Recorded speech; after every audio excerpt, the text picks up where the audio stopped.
I'm feeling good to go. So Just so you know, we're recording. I have to warn you, be on your best behavior. don't don't reveal those awful things. No, keep the secrets hidden. Keep It's good the to no, see you. let It's the always secrets good to out. see you. It's always It's good to see good you. to I'm see you super amped to too. be here with you. So Yeah, that's welcome what I'm to the talking about. Heartbeat. I don't know what season or episode we're on, but I have with me today Mark Washco, who's been with me before.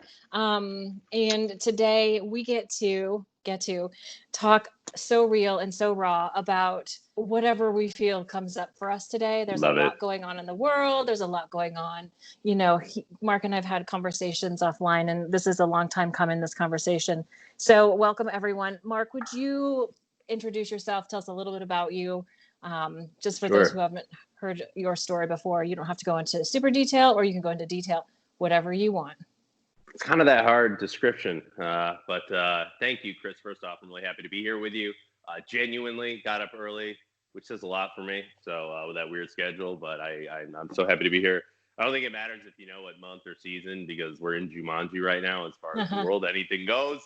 Um, so we're gonna roll the punches today. I was gonna set up in my office to I got a nice studio set up. We are here in the living room, but that's going to be one of the themes of this talk. Hopefully, is about rolling with the punches for good, for better, for worse. And Mm-hmm. I work as a nationally certified personal trainer. I work as a business coach, kind of a career that snowballed. Um, you know, I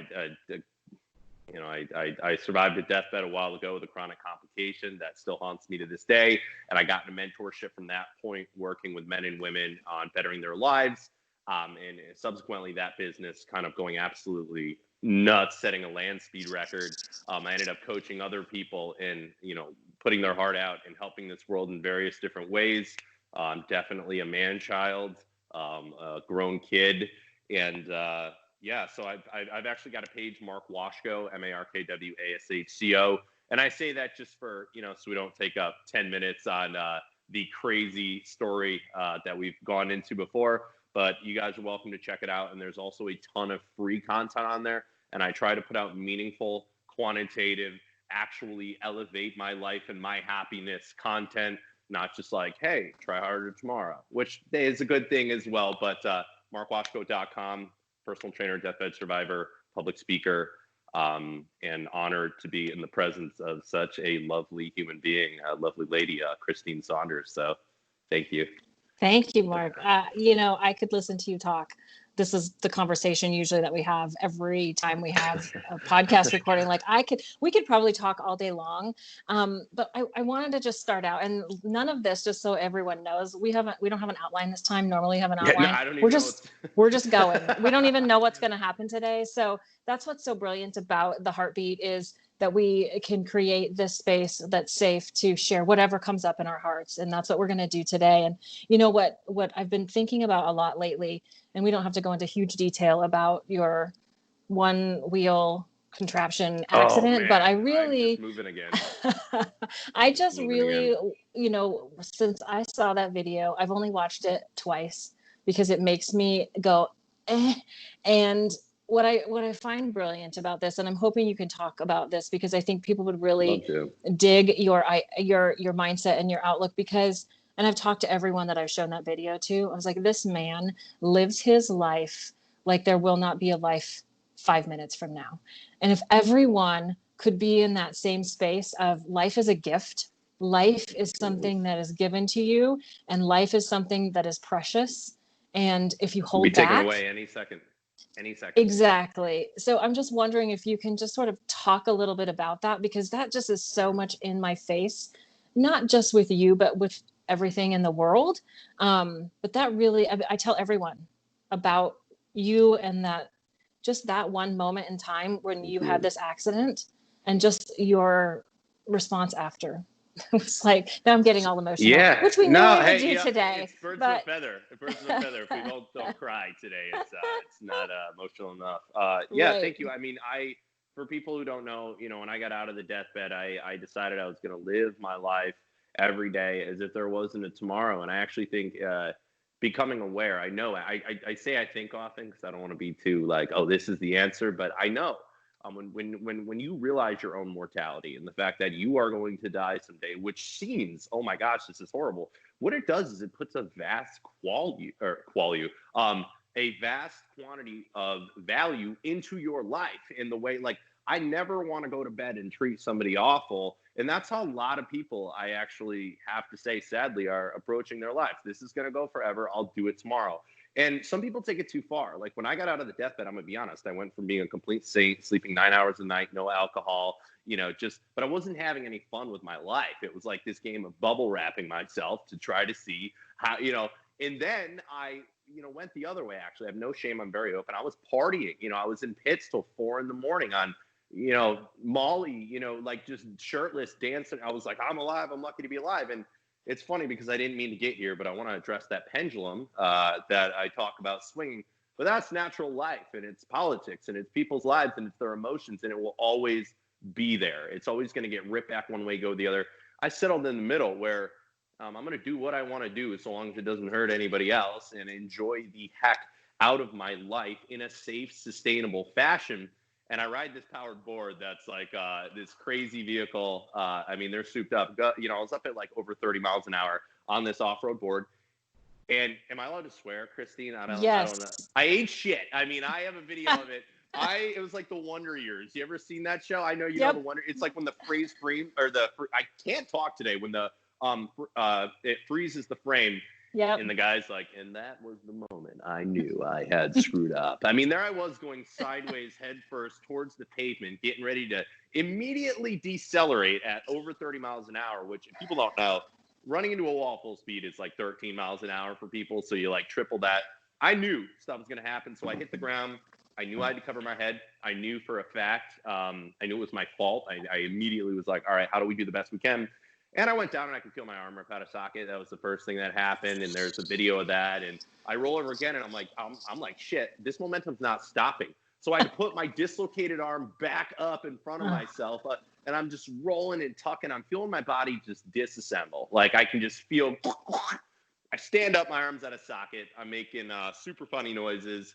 And, I was hurt very badly. I sprained both ankles. I sprained both my wrists. I broke my rib. I bruised my lung. My shoulder got ripped out of socket. I had to rip it back into socket in place. I immediately ran over to a neighbor and was like, "Is it symmetrical?" And turned around. He's like, "No, dude, it's not symmetrical." I mean, I was feeling it. Everything was just like, there was no familiarity because it was all like numbed and inflamed. I was in such bad shock, I would have tackled a 5-year-old for a cold lemonade. I don't know if you've ever been in shock, but you immediately want cold, sugary stuff, like with a fervor. You're like, I had to ride back home.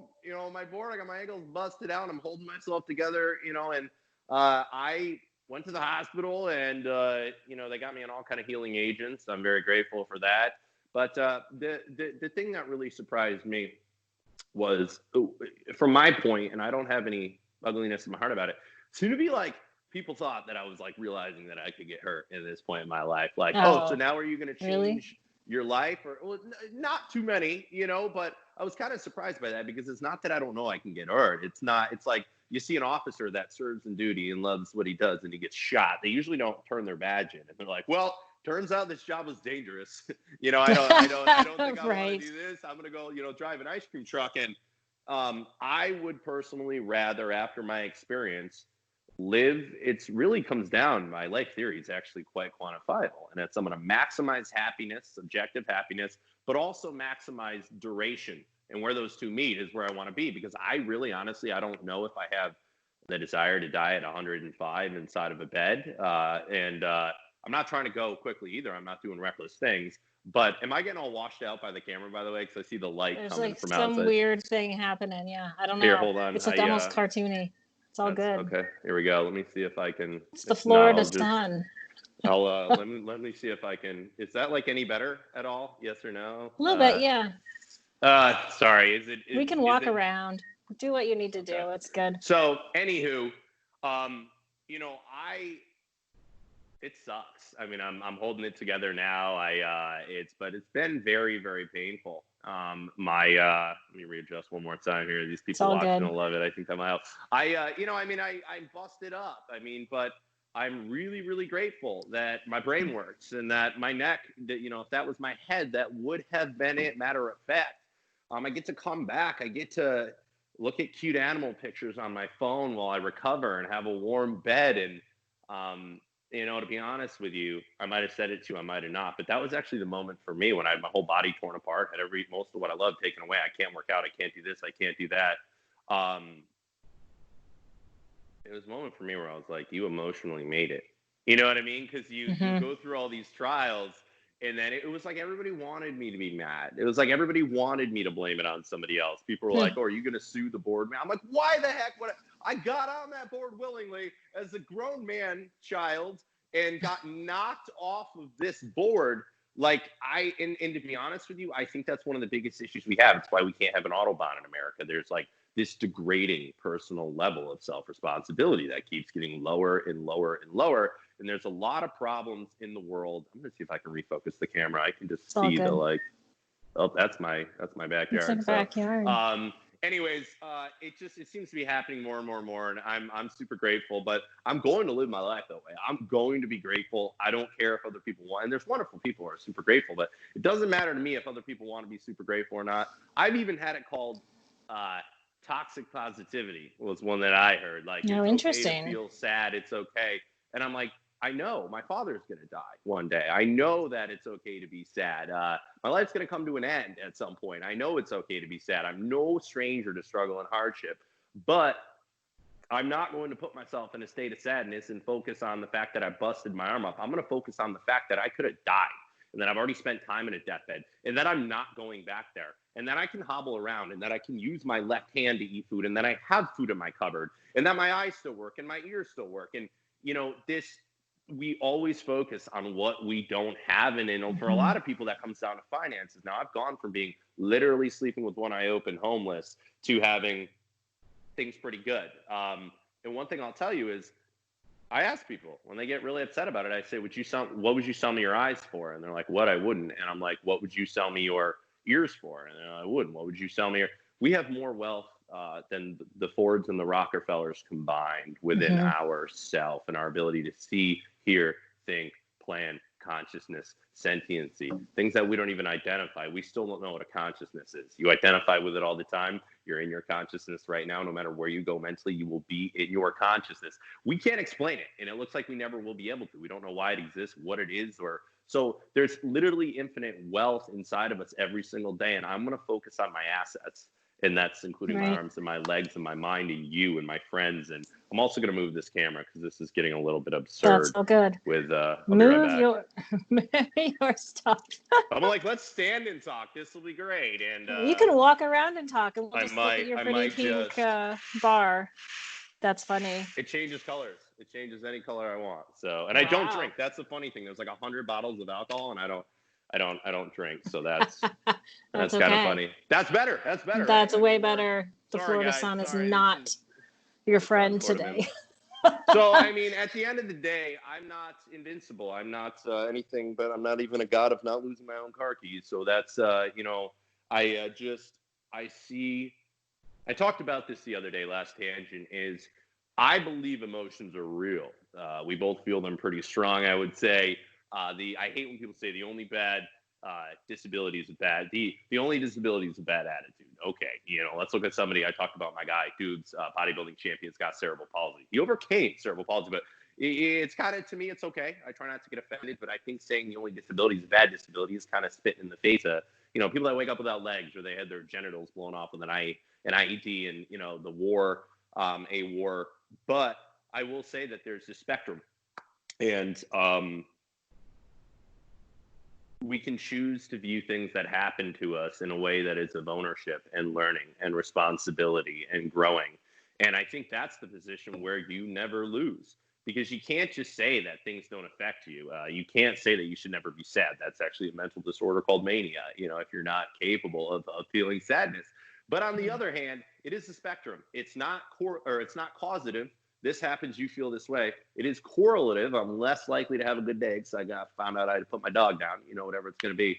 But at the end of the day, I think too many people are not taking ownership for their, and some people are doing it wonderfully. But if your happiness and the way you treat people and the way that you act in the world is going to be decided by outside circumstances, you're forfeiting control of autonomy of your emotions and of your the way that you treat and interact with other people. And there's a lot I wanted to talk about with you today, but it's funny, that's kind of the microcosm of the theme of today is ownership for the way we feel. And not to say whatever happened to you doesn't matter. I hate that. There's no reason to have a bad day. Bullshit. There's plenty of reasons to have a bad day. Trust me, there's suffering and people are in pain and things have been unfair. But when I watch a guy who was suicidally depressed laying on the floor of a dirty apartment and he's open and talking about this and wanted to take himself out after a life of isolation and has no depth perception and can't drive a car and had people be terrible to him and bully him and push him down and going from that to coaching people successfully with an online business and many businesses and public speaking and leading other people through the path of hardship to a path of greatness. I don't know. I kind of got to lay down my things aren't possible guns. Right. You know, I kind of got to face these things in the face, and it helps me take ownership too of my rotten moods because we all have them, right? I mean, it'd be such bullshit to say that there aren't times when you're like, screw people's happiness. Right. Like, well, it's human, but we got to admit first off that it's human, and then we can start to deal with it. So let me just ask you this question because I know, I mean, we could go on so many different like highways and branches, whatever we want to call them this morning. But there's so much going on in this world. And I watch your social media pages and I watch what you're doing with yourself and your friends and your community. And I want to talk about what was your why around going to some of the protests that happened in your community? Because I think that in watching some of the footage, like your mission was one thing, and I would love to hear what your mission was and going and just doing that piece. Yeah, it's actually what kind of initially set up my arm injury. I actually busted up my rotator cuff in the riots, and it wasn't, it was protesting, but we had gas stations lit on fire.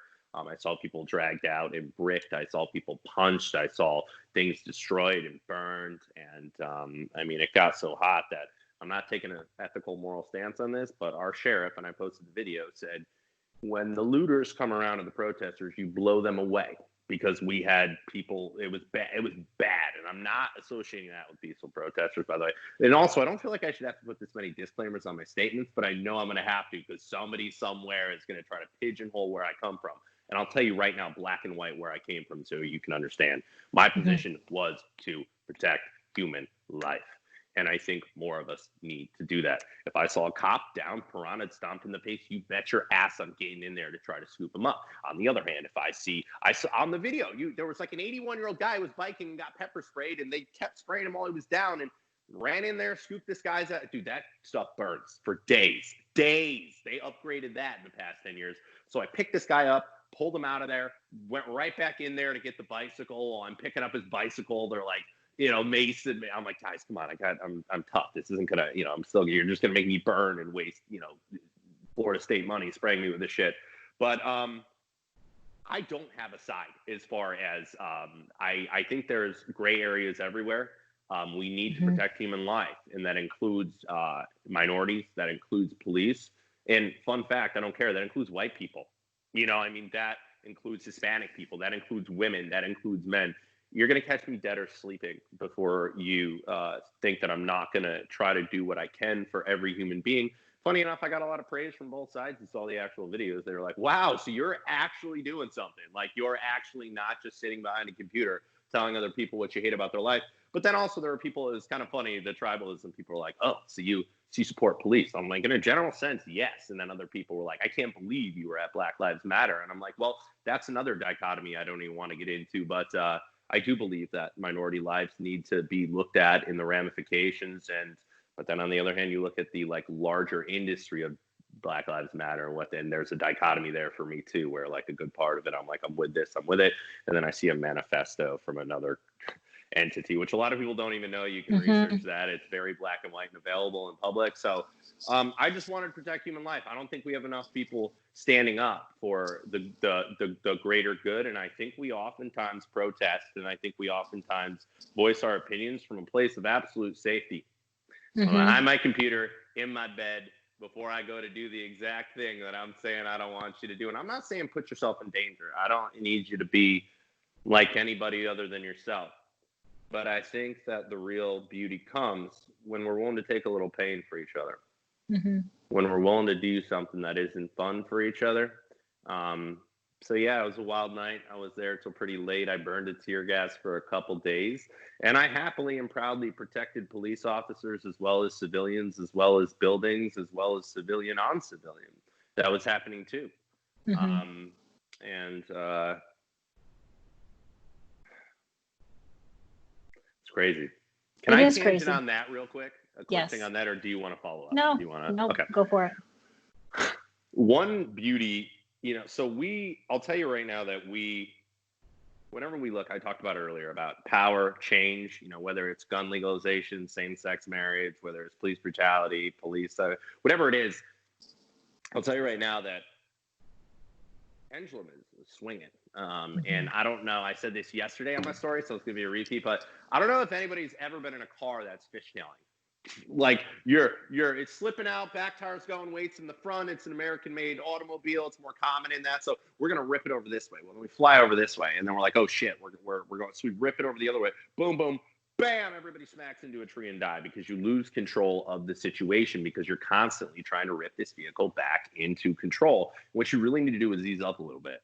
And I'm seeing this in our politics right now. And the difficult part is that, like, the beauty happens here. Just like the beauty happens when you're, like, on the lane on the road and not in the grass or, like, climbing your automobile up a tree. You know what I mean? Or, like, getting airbagged in the teeth. So, unity and working together is where things happen. And we're so polarized that we're going violently from one side to the other, which again, look at the opiate crisis. It's the same thing. Look at racial inequality. It's the same thing. Look at the suffragettes. It's the same thing. And we need to get things back towards a position where we're going to start working with each other. And by the way, I want to say it one more time. There's a lot of good people out there. Like there's wonderful, beautiful. But the problem is they're getting kind of quiet because they don't want to be in this parlay. They don't want to be in this ballroom blitz of social media animosity. They're like, screw that. And one thing that has been beautiful, and one thing I wanted to talk about, how we talked about it, is COVID has sucked. Like, I'm going to be honest. From isolation, I'm a people person. I'm sure it's not easy for you, Chris. Right. There's a lot of pressure right now. There's a lot of issues going on. There's a lot of change of focus. There's a lot of economic hardship. The suicide rates are incredible. They're not really talking about them a lot. Maybe that's because they don't want to copycat, people say, oh, if this many people did it here, then I'll go with them. Human psychology is crazy and pretty fragile right now for a lot of people. So I can respect and empathize with that.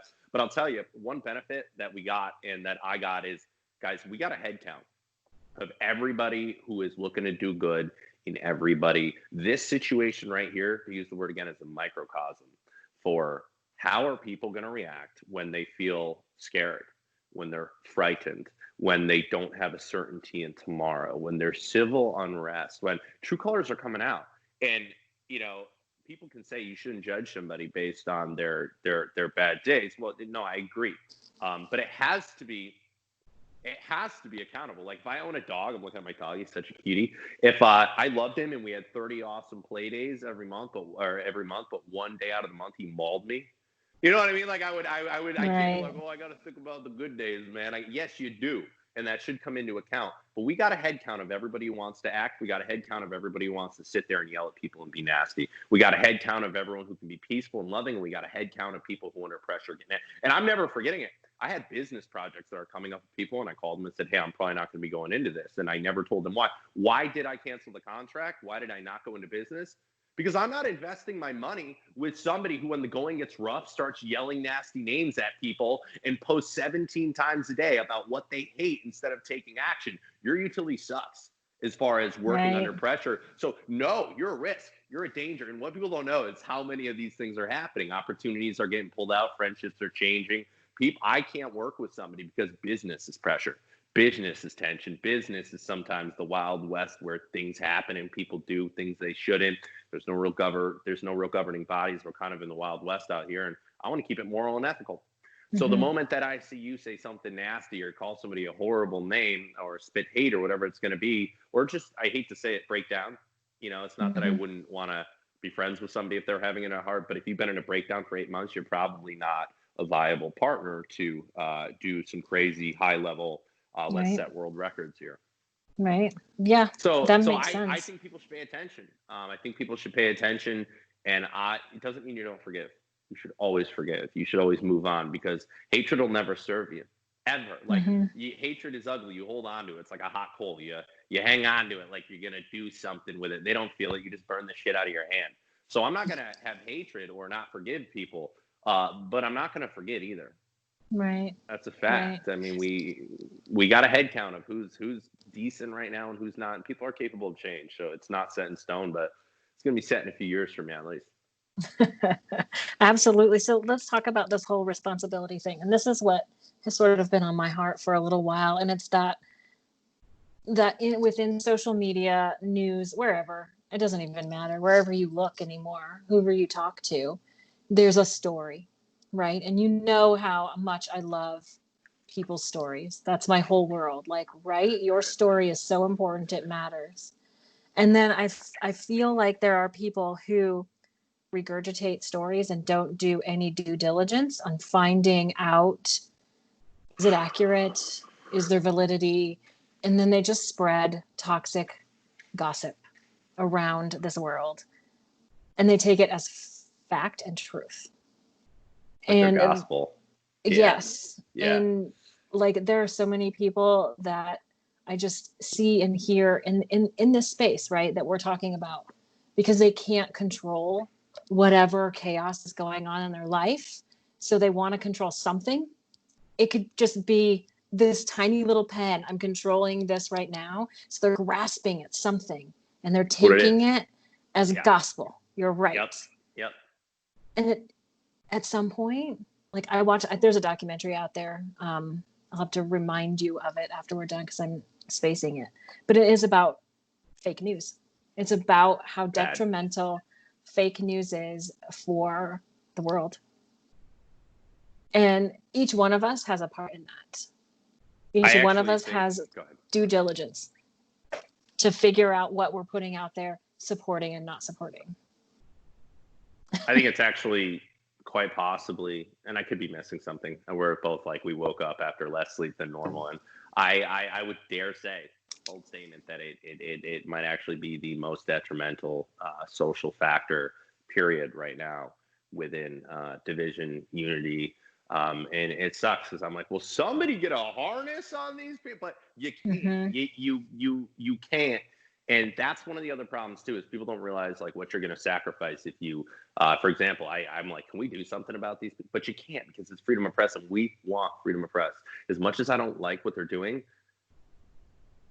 there's a lot of things I don't like, but I don't think we should suppress or nullify our Mm-hmm. constitutional rights, because that's an ugly road leading to nowhere. It's funny, the most like freedom patriotic people I know are like from like Colombia or Venezuela. I was talking about this with my friend. Like they got like armored Hummers if they can afford it, and like hip holsters, and because they're like, nah, bro, I watched that happen. You know what I mean? I am not going back to that. So, yeah, I mean, it's absolutely terrible. I think too, if I may piggyback on that, one Yeah. of the big issues is like people don't understand, and I get so frustrated, but I try to be compassionate.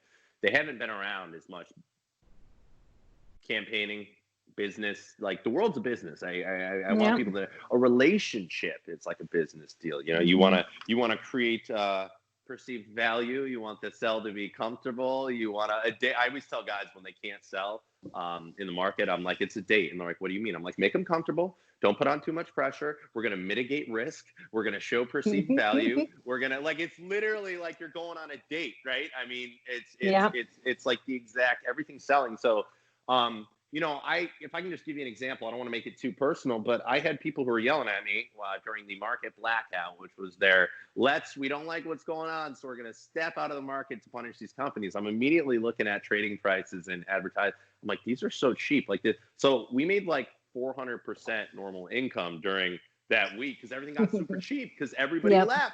And I had people who were like, yo, you don't care. And I'm like, what do you mean? And then they were like, you should pop out. And I'm like, dude, do you understand what's happening? You don't want you don't want money to flow because you're not making money and you're pretty upset about that. Guess what? You just gave the opposite side a whole bunch of money. Seriously. Right. That's like being like, I don't like that people are attacking my home, so I'm just going to leave. No, then you're just giving. So you literally did the opposite. And people were like, how dare you? And then they're like, well, you can at least shut down your business right now to stand in solidarity. And I'm like, for what? And they were like, Right. for minority lives. And just so happens I only take 3 coaches at once because it's a very VIP. It's hard to. 2 of my 3 coaches are Black. Mm-hmm. Who just found financial freedom and can now give their kids college and put into their community. You see the people I work with. We're not talking about like, oh, you made $500 like selling Herbalife, Right. like these guys. So you're going to tell me that your answer is to give the opposition that you don't like, I'm not saying my enemy, to give the enemy power, and you want me to strip finances from minority families right now? Like, Mm-hmm. I'm getting elevated in my tone, and you can tell Yeah. that they're like, I'm about to go, like, I'm actually Irish, but I'm about to go like full Italian. So I'm about to get the wooden spoon, dude. So it's just, I find it hard to navigate and be truthful and decent when the whole world wants you to be nonsensical, helpless, hopeless. I've been through too much. I've been through too much to quit. And it's just maniacal to me. And the funny thing is, when I laid this out to them, I don't normally debate, but there are people I know, I laid it out in the comment section, and they're like, oh, no, you're right. And then they went and kept yelling at people for being in and not participating in the market. And I'm going to make a lot of people mad here too, whatever. I don't think putting a Black profile picture with nothing in it does anything at all, period. I think getting out there and protecting human life does something. I think that helping young men and young women be better men and evaluate the way that we treat men and we treat women, and more importantly, treat ourselves. That's not a selfish perspective, because when you get love going in here, you just want to, it's like glitter. You just take this love. I want to love you. You're on a hard day. Come over. We'll hang out. You don't have money. It's all right. I can help you. I've got extra. And I'm not getting into this parade anymore of virtue signaling. I would much rather get out there, protect human life, donate to my community, mentor men and women, than put a Black picture for my profile picture. And I'm not saying you're doing anything wrong, but if people are going to challenge other people and call them nasty names for like existing, I'm not going to call you a nasty name, but I'm going to challenge you and say, what are the long-term ramifications of what you're doing? How much do you give back to your community? How do you, and these things are super important, because I'm getting more and more young men into my mentorship program, kids without dads, kids who are, and I do see a troubling issue. I'm not an alarmist, but when I work with these young men and their parents call, I have to have a parent sign over when they're young enough, and it's very common. I'm getting booked out for mentorship, and it actually scares me, because I'm like, the tattooed skateboarder dude who, like, this is the guy, I'm the one, but they're in an education system that doesn't teach them how to make money at all. They learn the Pythagorean theorem and how to bake blueberry muffins, but they sign, co-sign, and tangent, but they don't learn how to recognize mental health issues in their friends. They don't learn emotional maturity. They don't learn how to make any money, period. They are in a broken family unit oftentimes. I hate to say this. I'm not being elitist. I have my own shortcomings, but I'm working on them. I don't see any male leadership.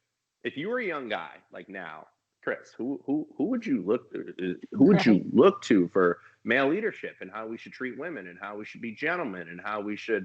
And then we got a media that tells them to hate themselves, and that there's something wrong with them, and that they're all predators. And when you add up all these things, I don't know what we're expecting.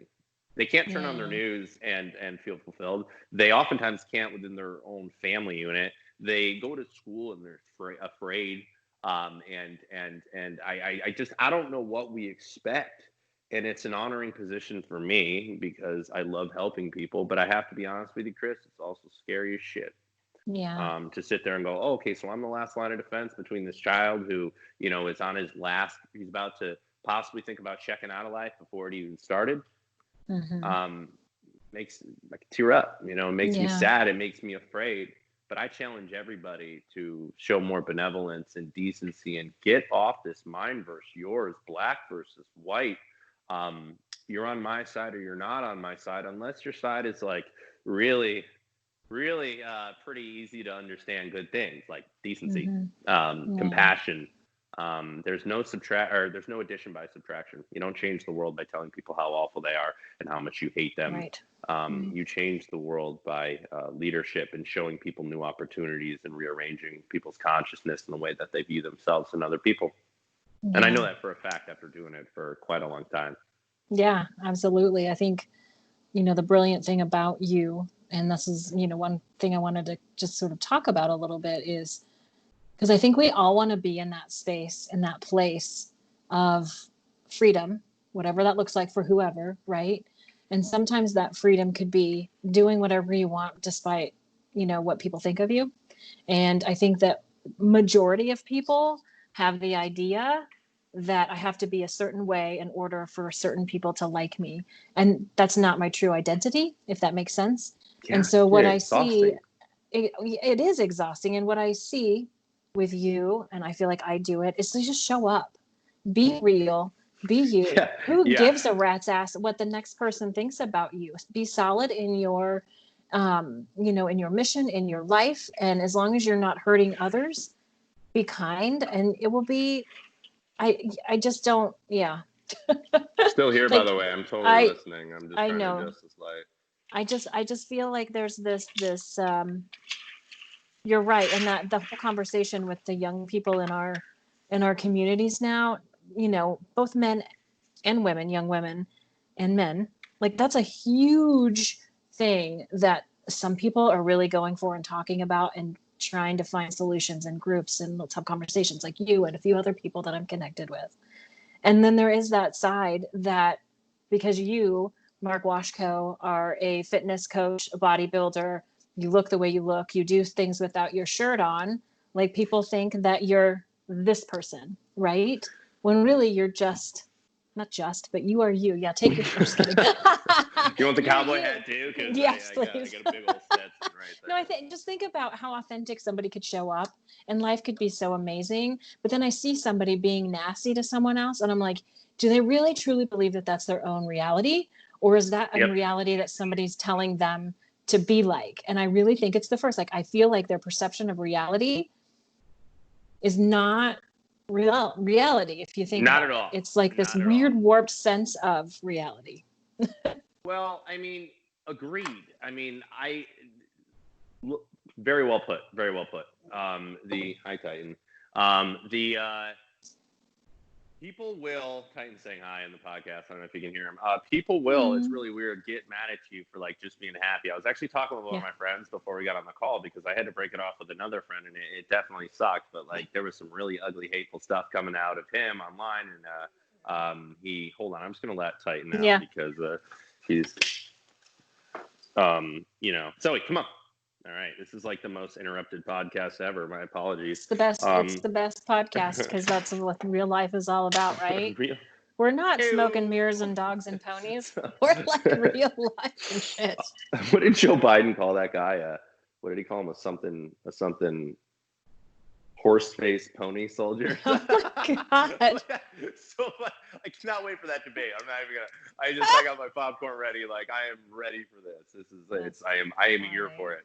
People are gonna get mad at you for being happy, and that's like a really weird thing, but like it's real. And I was talking to my buddy about it. Like I'm surprised I get less hate than I do. It's weird. Like you see my comments, I don't delete comments. It's like 150 nice ones, and then someone will. But it's always like mad at being happy. And I'll tell you this right now that, and I know you've been through a lot as well, and I encourage you for this, and I encourage anyone watching, like, if you're finding subjective happiness, and yes, I said subjective, like, if your happiness is like drinking 2 beers and flying a kite in the backyard in a pair of shorts, like, actually sounds great, Chris. You wanna, I know. I was like, are let's you go. down? Because like, this sounds wonderful. I don't drink beer, but we'll find. So the point is like, and you're not hurting anybody.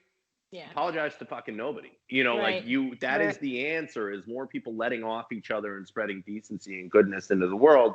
And, I was talking to my buddy, like, it's easy. My buddy was actually saying it. He's like, you're a jacked up guy who, looks a certain way. You have a literal Batmobile. You have a lot of projects. You're always out there. You're hitting it out of the park. He's like, I'm your friend and I love you and I know you. He's like, but if I didn't know you and I saw you, it'd be easy to hate you. And I was like, why?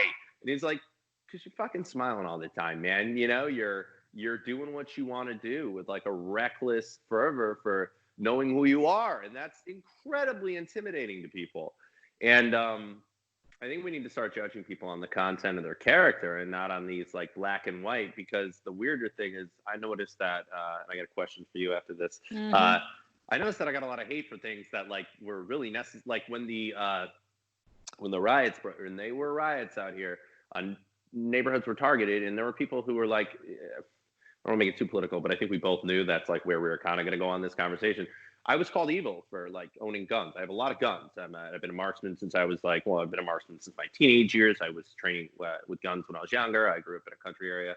And people literally said really like, oh, so you want to kill children in school? And I'm like, whoa, like that is so offensive to my, you know, what I stand for. These Right. literal same people begged me to come help them protect their house when people were like throwing bricks through windows. And you know, there was actually a part of me that wanted to be like, no, you Mm-hmm. know, like you literally called me ugly, awful things because of what you now need from me. And I went Mm-hmm. and helped. I Right. helped and I put it all behind.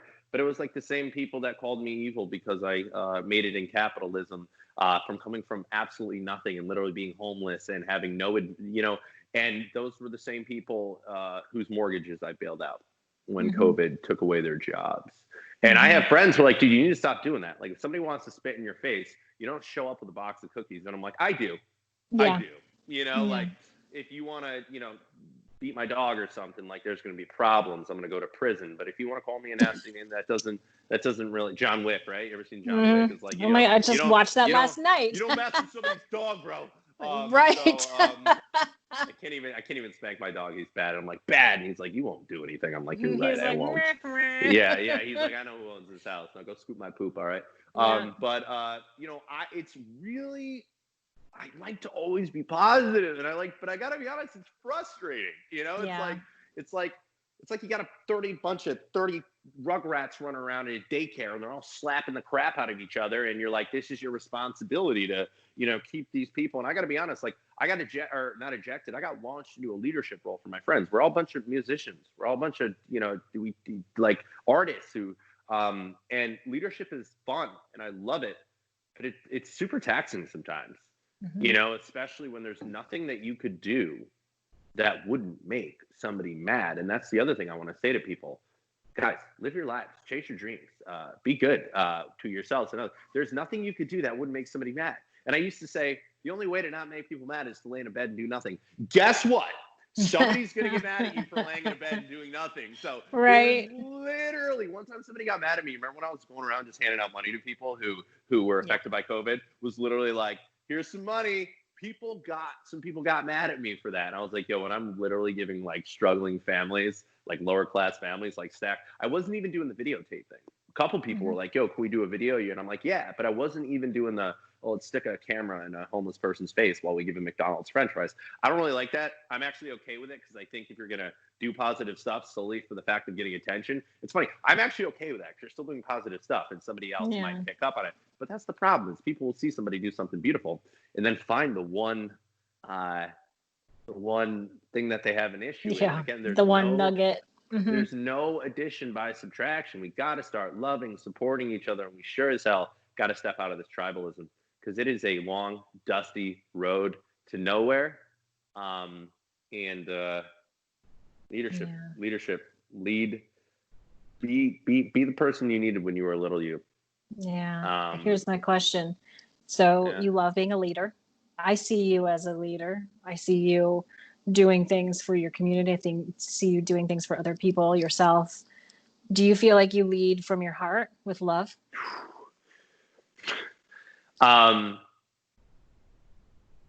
You know, I think I'm actually more objective.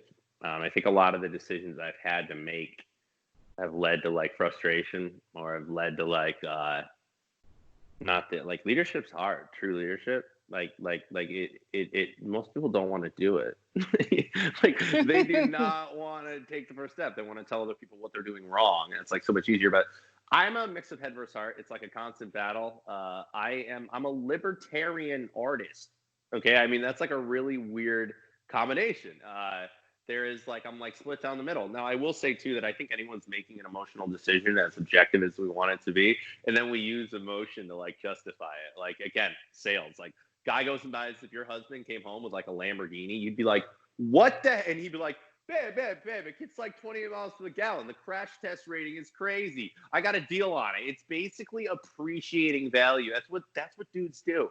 But tell me I'm wrong. You would get this whole spiel about how, the 87-inch TV was like so good because you need it for, and you're like, it's an emotional decision. He's picturing him, Leonard Skinner on, convertible down, hair blowing in, non-existent hair blowing in the wind, and it's like, I think when I apply objective reasoning to things that I don't want to do, that I'm getting the emotional gratification of being like, no, you're making the right choice. You're being objective. You know what I mean? So I think Right? it's always going to come down to, because I talk about pain avoidance all the time. We're always going to seek pleasure and avoid pain. People are like, dude, you have done some of the most painful things, arduously painful, with no reward. And I'm like, yeah, because I'm seeking pleasure out of being like, yeah, you're a badass. You're able to hike a mountain barefoot. And so I try to be actually really objective.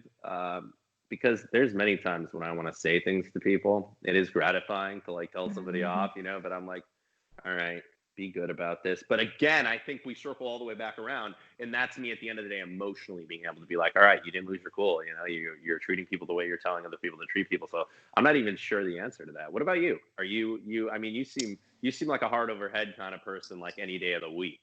Yeah, pretty much. Yeah. My heart pretty much leads. My heart is really the brains of the operation. Just because I'm definitely wired. I feel like there's definitely a difference, even though both men and women have the masculine feminine energy. I feel like and not everyone. I think there are men out there who, sort of go over and lead with love. But I feel like there's so many layers to leading with your heart and leading with love. And like for me, when I hear those things, like if you said, are you a heart-centered leader? I would say yes, because I hold people accountable. I have respect and responsibilities for other people, not necessarily me, even though there is that for me as well. I don't even know. I'm just going off on a tangent now and I lost my train of thought, but Flow I it. feel, It's cool. Let it flow.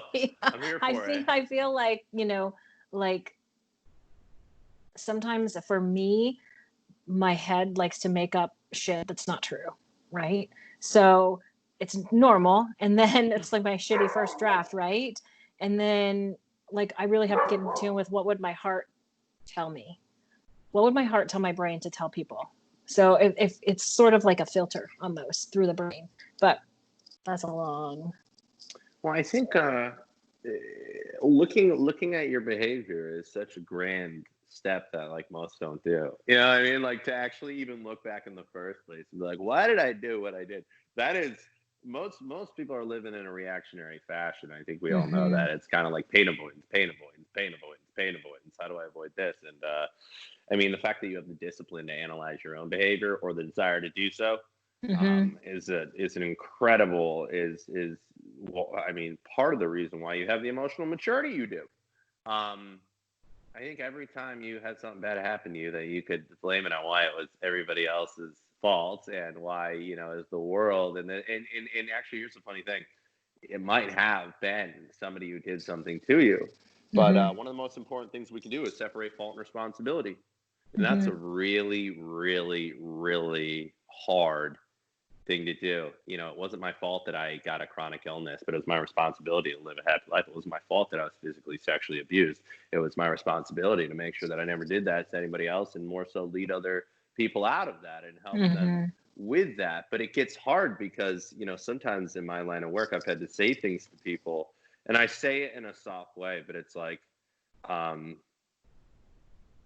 terrible. And I had one guy who did have molestation happen when he was younger, but it was like his reason why he was nasty to people and using drugs. And I told him, I was like, dude, it was not your fault that your dad molested you when you were 8 years old, but it's your responsibility to be happy and good to people. And I mean only in like a very objective, non-emotional, literal sense. Right. Like Like and that's that separation of fault and responsibility, because ego is so big, right? Like ego is a big thing. Like, you know, that's real. I mean, we all like to act like, oh, I don't care what people think. Like, you're out of your mind. You're a sociopath, or you're that that's just not realistic. It's going to be a reflection of, it's like what friendship is caring, you know, how so like, again, I don't, you know, I think you shouldn't care what nonsensical, non-related people to you, or people who just want to be nasty. You should never let that get to you. But we have to separate fault and responsibility, and the power of that is remarkable, because Right. all the time people talk about how it's not their fault. It doesn't matter as far as your happiness. It matters as far as, you know, if somebody does something awful to you, you should probably cut them out of your life, or remove, you know, case in point, I got robbed at one point, and I was like, damn, it's funny, my immediate reaction is like, why were you in that alley at 3:15 though? You know, what made you, and a lot of people, I think that you're like victim blaming yourself, which you're not blaming you. You're taking responsibility to ensure that it never happens again. And those are, but again, it's very hard, isn't it? I mean, couldn't you see how difficult that is to be like, yeah, I got brutally assaulted by like 3 people for nothing, and I'm going to take ownership of this. Right. And I think that you have to think about what you just said. Like, okay, shit happened. Let's not let it happen again.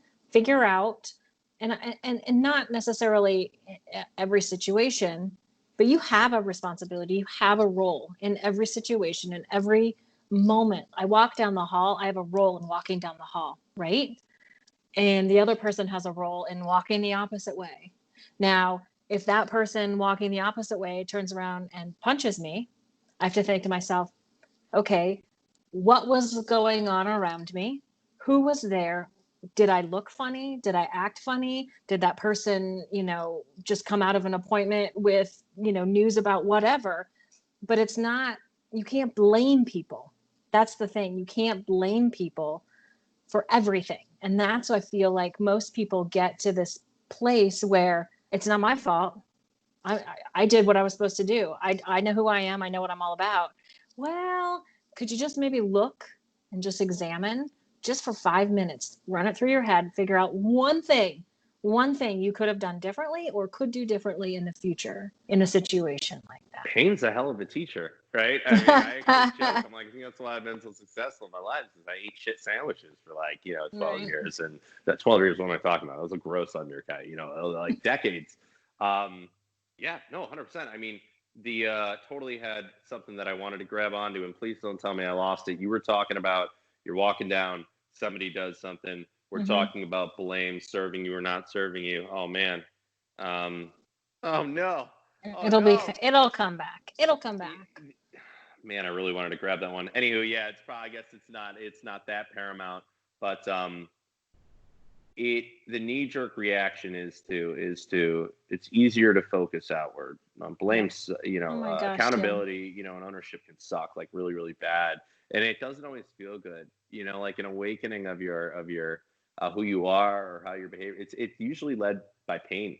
And I've noticed this within people and with coaching people is people say they want stuff as bad as they can. I always make this analogy. I'm like, really? And they're like, yeah. They're like, oh, but I had date night with and I'm like, that's cool, but you didn't really want, and they're like, oh, and my analogy I give is like, when you want something so bad, it's like you're drowning.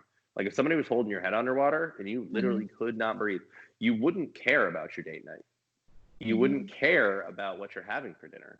You wouldn't care. You don't think in that moment about your insecurities or your hesitations or you would probably snap your toe backwards in order to be able to breathe again at that point in which you're just absolutely, there's nothing I want more than that.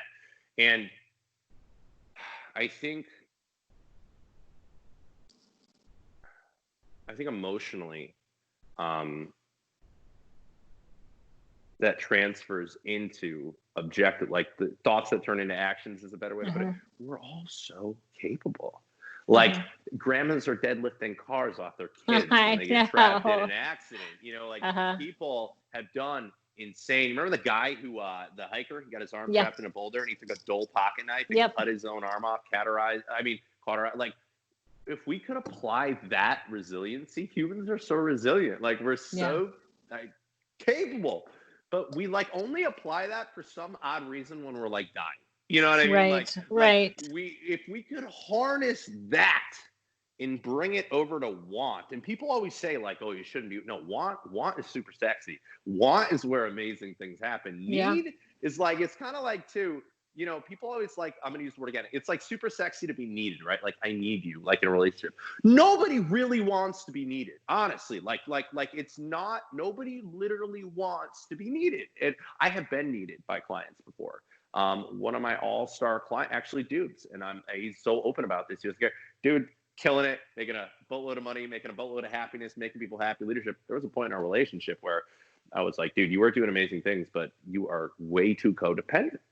And it actually kind of shattered it. Like there were tears and stuff. And I literally was like, I'm going to leave you for a week, no contact, figure it out. And he's like, what? And I was like, yeah, like go, I'm not going to let you die, but you're alone. Don't call me. Don't text me. I want to see you succeed. And breakdown.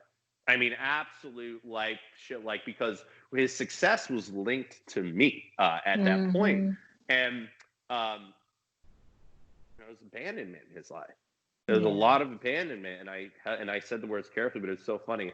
Like we talk about it now. He's like, I'm so glad that you kicked me to the curb for a week, because he had to. It was like I'd be getting asked questions, and I would jokingly be like, "Let me Google that for you." All right. Because it was so capable that just with the and so it's like the best thing that we ever did. And after that, it was like the success was like this, and it just hit one of those like technology bell curves, where it's like, is this a literal vertical line right now that we're looking at? And if we could only apply that, I'll cut my arm off, I'll fight to get a breath of air, I'll deadlift a car off my baby, and ask most people one thing they've tried their absolute hardest on and failed. And my rule is it can't be a competition, because you can be like, Mark, let's have a bench press off. You're not going to be able to out-try me. You know what I mean? Like I'm guessing. I don't know if you can. Damn. But like things that aren't contest based, like most people are like, yeah, I don't know. And I'm like, so you've never failed anything that you've literally given your effort, your everything to, and they're like, no. And I'm like, that one thing right there lights my world up. Like that's the mindset. But I think as well, that mindset can be applied to finding common ground with people that you disagree with. Putting in the effort to listen and love and to value people, even if they're not in the same scope. And I think we're going about it the wrong way. And I'm going to tie back in real quick on politics, is that we need to be able to make common ground with people we disagree with. Right now, I am repugnantly like opposed to racism. I hate it. There's not a part about me that there's not even like that little bit of like closeted. You know what I mean? Like there's just nothing in me that isn't like, oh, you're different than me. What do you guys do for holidays? Like what food? Can I go to lunch with you guys? Like I want to learn. Like what? Can I wear this hat that you guys wear? What is it called? Like I'm just curious, But I did recently have one of my clients on a phone call drop the N-word with a hard R in a very not good way. You can't fight racism. You can't. I mean, if I were to yell at him and ostracize and maybe record that phone call, put it out on the internet, this dude has got a big career. I'm going to stop there because I don't want to put, like massive career. It's not one from there, but I work with guys in the NFL. I work with guys who, so we're talking, I had the power to just destroy this human being. But you know what I would have done? I would have caused it to get worse. I would have caused more hatred and stuff. Instead, I was like, dude, whoa, like, where did that come from? What in your life happened to you? Do you mean that literally? Is it like and we talked, and that doesn't happen anymore. And I know him well enough, he wouldn't care. He wouldn't stop doing it or saying it just because. But the point is, we have to make bridges, not wedges, with people who are different than us, and discuss how are different, where like the commonalities that we have. Like I said, this pendulum, because the beauty gets done here. The beauty doesn't get done when we're off the road over here or off the road over here. It's funny. I feel like we just like tied up this magnificent, and the answer to it is radical self-responsibility and taking ownership for everything that we can, and personal ownership. And that light thing is happening again, whatever. Radical self-responsibility, which isn't always easy. But right now, I'll tell you this too. New leaders are stepping into place. I'll tell you that right now. There is a power dynamic that is there's not a lot of leadership roles, and we're assuming the leadership for the next generation. And it's funny because when I talk about these things, it's not always comfortable. The engagement isn't always the greatest on social media. Right. Now, the numbers, though, I've never had so much business in my entire life. When I ask people what drew them in, they're like, dude, your objective, realistic, capable ability to navigate the times financially, morally, ethically, you don't back down, and you seem to have a system that allows you to, deal with this. And it's funny because, like, don't talk about politics, don't talk about politics. I've never had such a birthing and an awakening of people, but it's an interesting game because you want to go with the metrics, right? It hurts your ego a little bit when you put a post out and like one person who's your mom like responds to it, but people who are sitting on their couches spewing out hatred, not doing anything, looking for outrage to outrage, are not going to be the people who like your post about getting up and making life changes and taking ownership for ourselves. But anyone who's actually going to work with you and take ownership and change their life is exactly that person. Right. So right. It's this kind of interesting dichotomy where we need to go against what we think we want to do in order to get to the place, which is where we started in the first place. Like, whoa, Jesus, calm down, man. So, mic drop. It's true. It's, yeah. And this world's changing, and it's changing quick. And, to be honest with you, I feel really kind of sad about this, but like, I don't think I'm going to win. I don't. I think, let me get a little bit more further away from this. I think divisive behavior and I think tribalism is winning, and it sucks. I don't know. But on the other hand, too, I'm also seeing a little bit of an awakening from people about like, okay, I'm done with this. I can't do this anymore.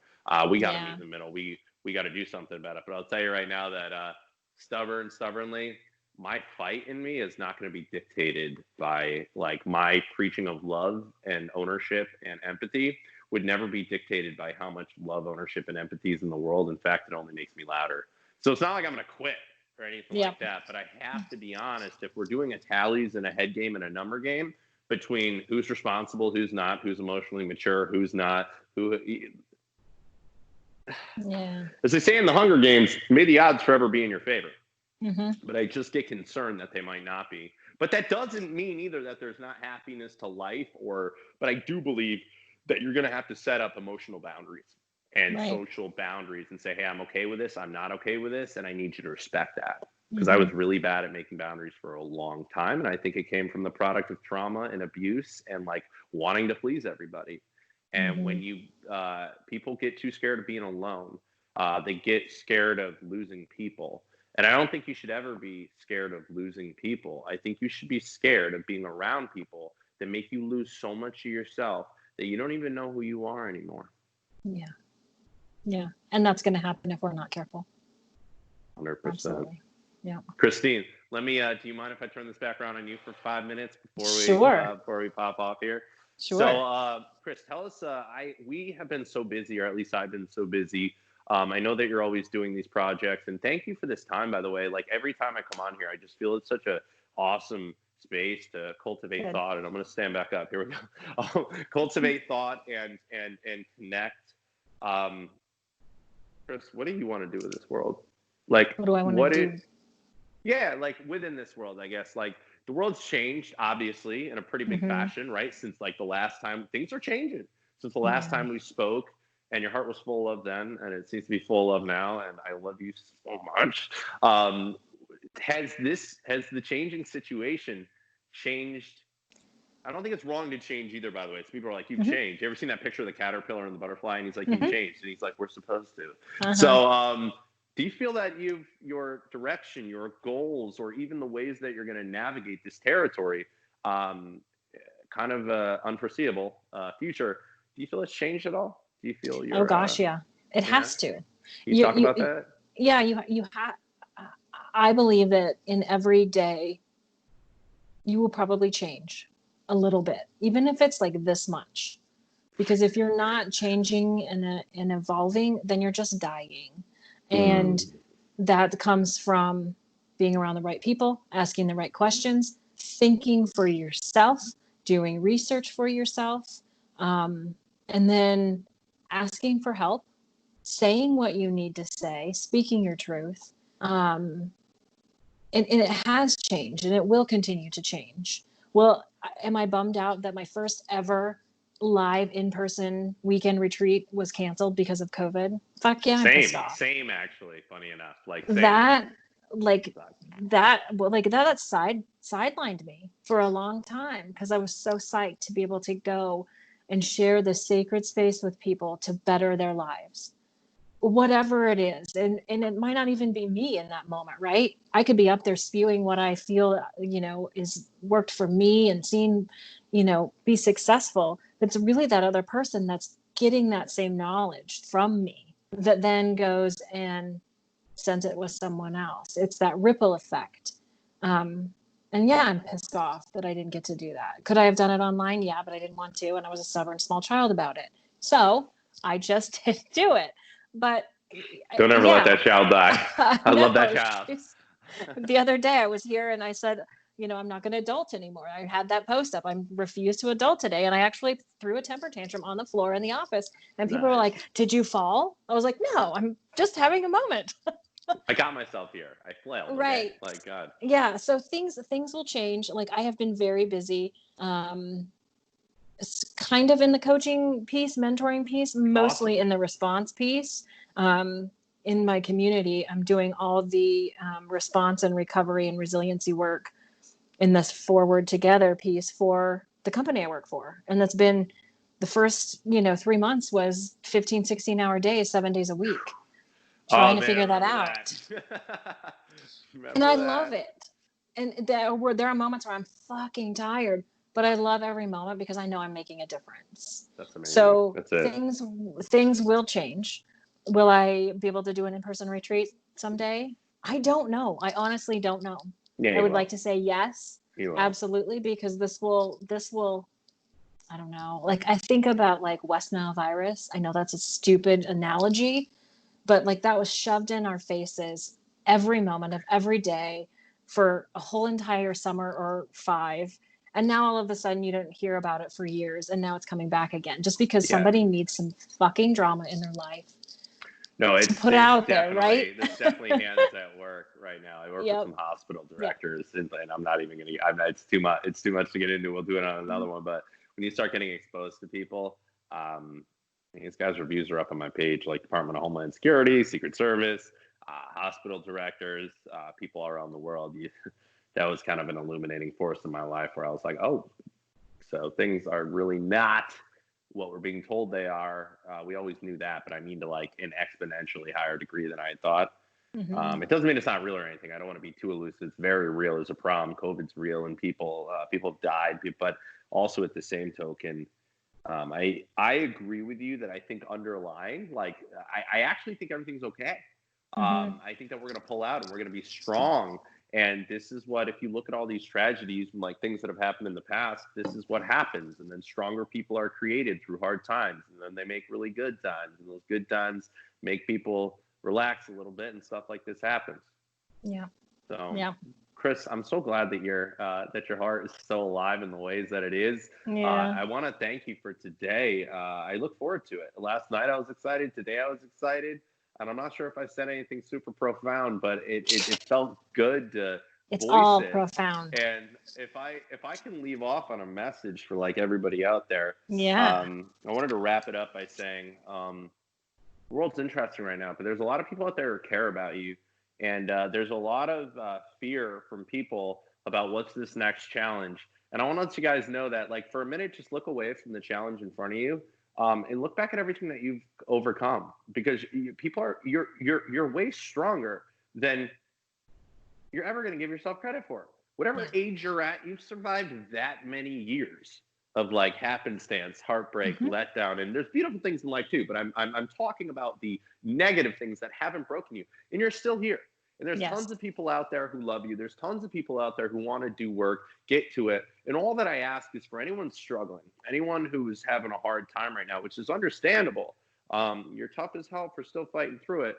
Take a minute, look at the end long-term product of the choices that people are making around you, because I think a lot of people on both sides, in every avenue, are getting demonized right now for actually doing the thing that is like really the charitable, difficult, not easy, dedicated part of things. And I encourage you to look into human beings' lives and their behavior, because the opposite happens too. There's a lot of people saying a lot of things that sound really cheery, and it's like a Christmas bell, during the song Noel. But there's no substance, there's no Right. action, there's no nothing, there's no dedication, there's no sacrifice, there's no nothing. But I also encourage you to feel however you want. I mean, that's always been the take home, is subjectively be happy, whatever that is. Don't hurt anybody, and you can call it a good life. And if you've got the energy to look after other people or be charitable, I think that's a beautiful, amazing thing. And you're never going to regret your time helping somebody else. And you don't have to be a online B-list celebrity guy or girl to be a coach to somebody or a mentor. Like having your bills paid and a roof over your head and some food on your table and not a mental breakdown every morning, that's leadership to somebody. We Yeah. can help our neighbor, bring in a trash can for older neighbors. These small things collectively add up to a much better world. So if you don't know what to do, I want to let you know that trying to grab a hold of this entire world and kind of chokehold it into operating exactly the way we want is not only going to drive you nuts, but probably futile. But what you can do is you can check on your neighbors, see if anybody needs help. You can look into your school districts. You can look into mentorship programs. You can look into about a million different things where you can get involved with a life and put them off in a better place than they started. And guess what? If you change 1,000 lives and they change 1,000 lives and they change 1,000 lives, which to be honest with you is kind of underselling it, we have just changed more lives than exist in the entirety of the planet. Or maybe I think I ended up at 1 billion, 1,000 times. Not a mathematician, okay? But the point is, we can make valuable changes in this world, and we can really, truly help people. And the answer isn't by trying, in my subjective opinion, to wrestle this whole world into operating, thinking, and functioning like you do. It might take you 1,000,000 years to try to change someone. I can try to make Chris wear a purple shirt all day long. I could even threaten her for not wearing that purple shirt, or call her an awful name for not wearing that purple shirt, or put a picture up of her online and screenshot a conversation and post it because she won't wear a purple shirt. And guess what? She's probably going to be less likely to wear a purple shirt. But when I can get close to her and love on her and share commonality and become friends, I guarantee you I could get Christine to wear a purple shirt with me right now if that was so. Bridge, love, communication, openness. Let's look at the long-term product of what people are doing instead of the immediate grandstanding, and start to figure out who you want in your life and not in your life. And I say that in an empowering way. Like I say that in a very empowering, beautiful way, not like people are ugly. But you've got limited energy, guys. And there's a lot of people who deserve it, and there's a lot of people who don't. And we tend to actually give our focus and energy to the people who bug us and like piss us off oftentimes, when we got like family and friends in community and people need help. And it doesn't matter who they love or the color of their skin or what their job is, whether they're a cop or whether they're not a cop, or whether it matters the content of their character. So that was Mark, a lot longer than I thought it would be, but thank you. Thank you I love you so much. I love you. This was incredible. It always is. And I know it won't be the last. I think we'll have to not have so much space between the times that we get to have these amazing conversations. So thank you so much. Thank you, my friend. I love you. It was really good to see you. Really good to see you and hear you. Sorry about all the camera problems. I did my best. It's all good. I will I'm going to stop the recording and then we'll wrap up.